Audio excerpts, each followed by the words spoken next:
On an arid, windswept tower of rock, 10,000 feet above sea level, a true wonder of the natural world stands as a time-worn symbol of endurance and strength.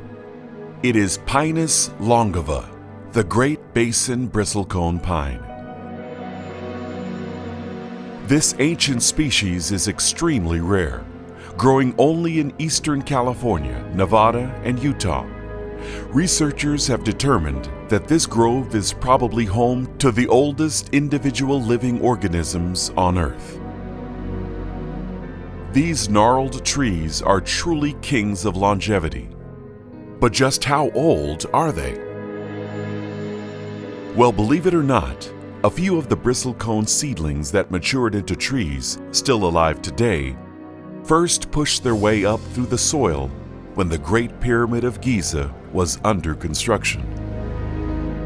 And some of those same trees spread their limbs when chariots transported the armies of Egypt into battle.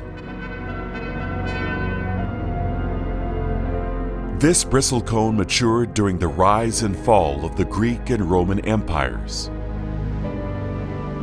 and its branches reached toward heaven on the night that Christ was born. Many of the pines are older than Stonehenge, the Parthenon, and the Great Wall of China. And for more than 4,000 years, their shallow roots have wrapped themselves around boulders to help anchor weathered trunks in the rocky volcanic soil.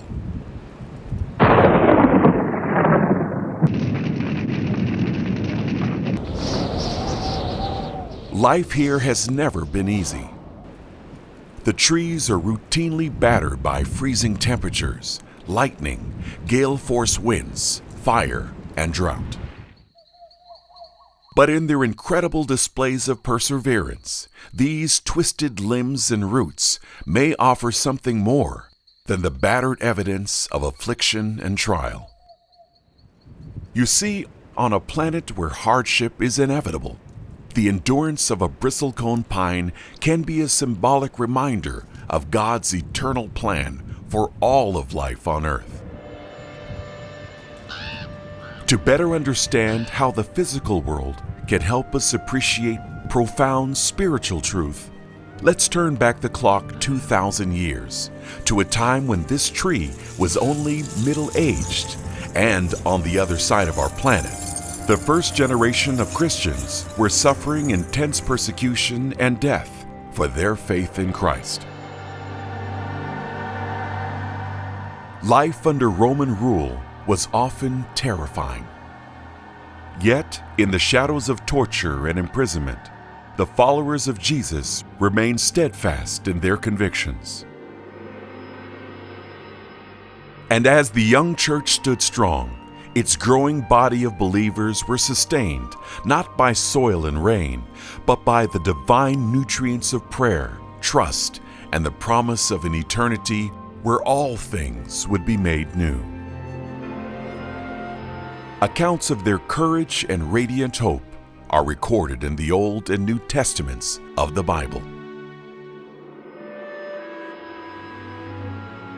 Listen now and be inspired by the timeless words of the Apostle Paul and the prophet Isaiah.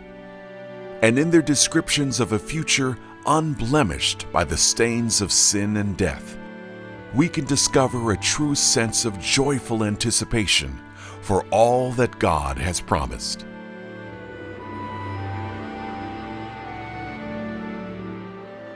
Now I consider that the sufferings of this present time are not worthy to be compared with the glory which shall be revealed in us.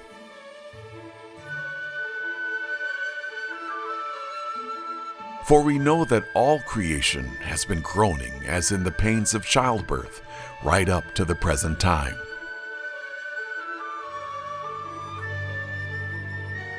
Then God will comfort Zion. He will comfort all her waste places. He will make her wilderness like Eden, and her desert like the garden of the Lord. And on that day, thorns and thistles, sin, death, and decay will all disappear. and the world around us will share in the glorious freedom from sin. Then the mountains and the hills shall break forth before you with singing, and all the trees of the field shall clap their hands. This will be for the Lord's renown, for an everlasting sign that will endure forever.